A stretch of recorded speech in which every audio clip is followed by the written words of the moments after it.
Stacy, we are back for some honest conversations, and I even wore a shirt today. We're having some boldly honest conversations. So Yeah. last time we left off, we talked about that failure was an event, not a person, and the rejection of the job loss process.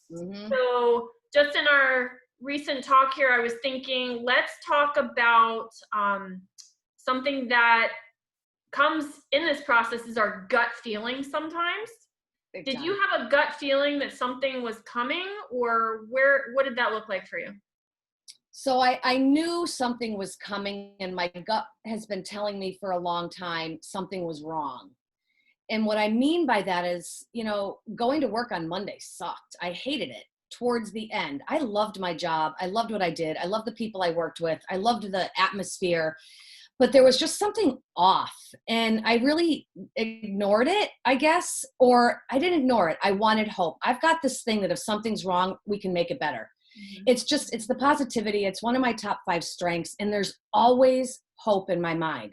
So when my gut was telling me that's off, I was like, all right, it's off, but no, I'm gonna see. There's hope. It can't be that bad, right? No, it can't be that bad. So it happened a lot I would say the last 2 years. So I didn't pay attention to it in the way I think I needed to pay attention to it. I think it was telling me something big, but I wasn't ready to hear it. And in the end, when we're reflecting, when you and I are having these conversations, I see it clear as day. Of course, everything's hindsight, right? But my goal is that people can maybe start recognizing certain attributes or certain feelings within their job or after, and start to take themselves out of maybe a toxic environment that it's been telling you it's toxic for a long time, but you have been ignoring it because it affects every single piece of your being inside and outside of work. So my gut was telling me that it was time to move on. And I just said, no, there's hope for something more because I like what I do. How did it affect you?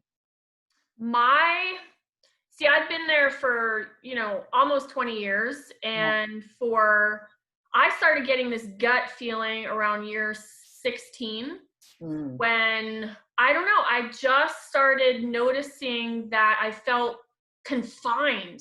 Like I wanted to create, I wanted to try new things and innovate and see what new things I could do.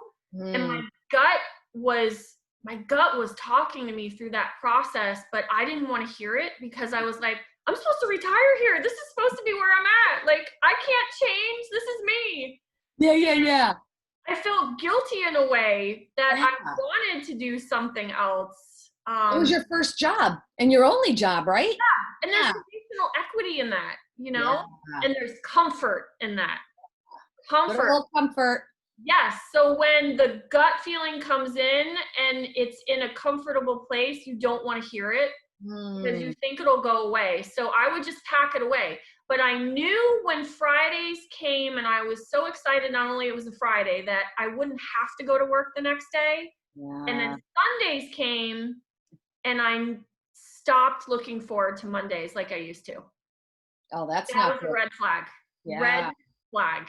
Yeah. And it started feeling very confining, and I just couldn't, I couldn't become what I wanted to become where I was. Yeah. And I knew if I didn't listen to my gut, that it would just, I wasn't going to be who I was supposed to be. Yeah, so we both ignored it. We just let it happen because your comfort and me, no, there's hope. It'll be better. Yeah.